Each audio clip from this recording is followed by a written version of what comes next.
हैसियत, इतनी महंगी साड़ी लेने की तुम्हारी हैसियत है क्या? क्या तुम्हारे माँ बाप ने लेकर दिए थे तुम्हें कभी इतने महंगे कपड़े? साड़ी की कीमत 4,000 रुपए देखकर प्रदीप ने उपेक्षा से शिल्पा से कहा। मॉल में बारिश की सेल में दोनों खरीदारी करने आए थे। वास्तव में प्रदीप की तनख्वाह के हिसाब से साड़ी की कीमत ज्यादा नहीं थी। असल बात यह थी कि शिल्पा के पापा की छोटी सी किराना की दुकान थी। उसके पापा मध्यम वर्गीय श्रेणी में आते थे और प्रदीप उच्च वर्गीय श्रेणी में। इसी बात का प्रदीप को बहुत घमंड था। वो शिल्पा को नीचा दिखाने का कोई भी मौका नहीं छोड़ता था। हर छोटी से छोटी बात में वो शिल्पा को इस बात का एहसास जरूर करवाता था कि वो गरीब घर से आई है। आज भी शिल्पा को इसी बात का एहसास करवाते हुए उसने यह बात कही। शिल्पा अपमान का घूंट पीकर आगे बढ़ गई। प्रदीप का इस तरह ताना मारना उसे अंदर तक लहूलुहान कर गया। वैसे उसके लिए यह कोई नई बात नहीं थी। उसकी शादी को 5 साल हो गए थे। इन 5 सालों में न जाने कितनी बार सास ससुर ननद और पतिदेव ने ऐसे ताने मारे, लेकिन फिर भी न जाने क्यों आज उसकी सहन शक्ति जवाब दे गई। प्रदीप ने अपने लिए जीन्स और टी शर्ट लिए। जब वे लोग बिलिंग काउंटर पर आए तो प्रदीप के अकेले के कपड़ों का बिल हुआ 26,250 रुपए। पेमेंट करने से पहले प्रदीप बोला, जाओ शिल्पा, तुम भी अपने लिए वो साड़ी ले लो। तुम भी क्या याद करोगी कि किस रईस से पाला पड़ा है तो इतनी महंगी साड़ी पहने मिल रही है। जाओ ले लो साड़ी। काउंटर वाले सेल्स बॉय की तरफ देखकर प्रदीप बोला, बीवी को नाराज नहीं कर सकते ना, होम मिनिस्टर हैं वो घर की। साड़ी महंगी है तो क्या हुआ, खरीदनी तो पड़ेगी।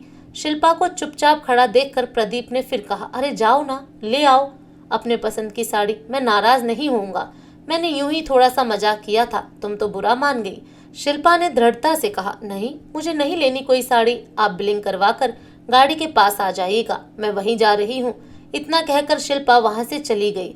जब प्रदीप वापस आया तो उसने देखा कि शिल्पा की आंखें सूजी हुई हैं, मतलब वो रोई है। गाड़ी चलाते हुए उसने कहा, तुम तो हर बात को सीरियसली ले लेती हो। तुम्हें तो पता है मेरी मजाक करने की आदत है। मैं ऐसे ही कुछ भी बोल देता हूँ, मेरे मन में थोड़ी ही कुछ रहता है। मैं तो तुमसे बहुत प्यार करता हूँ। मैं हरदम तुम्हारे पसंद की चीजें खरीद कर देता हूँ कि नहीं? फिर यदि एक आध बार मैंने मजाक में कुछ कह दिया तो कौन सा पहाड़ टूट गया? इतनी सी बात पर रोने धोने की क्या बात है? तुमसे तो बात करना ही बेकार है। पति हूँ तुम्हारा, क्या मुझे इतना भी हक नहीं कि अपनी पत्नी से थोड़ी सी हंसी मजाक कर लूं? देखिए, हैसियत की बात अक्सर वो लोग करते हैं जो प्यार का मोल पैसे में लगाते हैं। आप कहते हो ना कि आप मुझसे बहुत प्यार करते हो, तो यह कैसा प्यार है आपका जो आपकी पत्नी की भावनाओं को नहीं समझता? मैंने ये कभी नहीं कहा कि आप मुझे मेरी पसंद की चीजें दिलाकर नहीं देते, लेकिन चीजें दिलाते वक्त आप एहसान जरूर जताते हैं। जैसे घर को सुचारू रूप से चलाना, घर में बच्चों से लेकर बुजुर्गों का ख्याल रखना मेरी जिम्मेदारी है। ऐसा कर करके मैं किसी पर एहसान नहीं करती। ठीक वैसे ही मेरी जरूरत की चीजें दिलवाना आपका फर्ज है। चीजें दिलवाकर आप मुझ पर कोई एहसान नहीं करते। रही बात सस्ती और महंगी चीजों की, तो मेरे माता पिता गरीब थे तो उन्होंने अपनी हैसियत के हिसाब से मुझे चीजें दिलवाईं। लेकिन मुझे इस बात पर गर्व है कि उन्होंने कोई भी चीज दिलवाते वक्त एहसान नहीं जताया और इतनी गरीबी में भी हम दोनों भाई बहनों की सभी जरूरतें पूरी की। मेरे माता पिता गरीब हैं, ये बात आपको एवं आपके परिवार वालों को पहले से ही पता थी। यदि आपको गरीबी से इतनी ही नफरत है तो ना करते मुझसे शादी, किसी अमीर घराने की लड़की से शादी करते। मम्मी जी पापा जी ने ही कहा था ना कि उन्हें पैसा नहीं चाहिए, उन्हें तो बस लड़की सुंदर और सुशील चाहिए जो पूरे घर को घर बनाकर रखे। फिर अब क्यों घर के सभी लोग बात बात पर मेरे माता पिता की गरीबी का उपहास उड़ाते हैं, मुझे ताने मारते हैं? रही बात आज महंगी साड़ी खरीदने की हैसियत की, तो प्रदीप, अब मैं आपकी पत्नी हूँ और इस नाते मेरी हैसियत वही है जो हैसियत आपकी है। मेरी हैसियत वो नहीं है जो हैसियत मेरे माता पिता की है। मैं कहना तो नहीं चाहती हूँ, लेकिन कहने की मजबूरी है कि वास्तव में मेरे माता पिता की हैसियत आपके माता पिता से कहीं ज्यादा अच्छी है।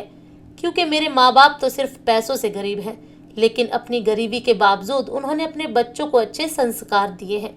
ये तो आपको भी पता है कि आप लोगों के इतने ताने सुनने के बावजूद मैं चुप रहती हूँ। मैंने आज तक घर में किसी को भी पलटकर जवाब नहीं दिया, लेकिन आपके माँ बाप ने तो आपको मैनर्स ही नहीं सिखाए हैं। आपकी पत्नी आपकी हम सफर है, उसका सम्मान करना चाहिए, ये तक नहीं सिखाया। इस पैमाने पर मेरे माता पिता की हैसियत आपके माता पिता से कई गुना ऊंची है। प्रदीप को शिल्पा से ऐसे जवाब की कतई आशा नहीं थी। वो चुपचाप गाड़ी चलाता रहा।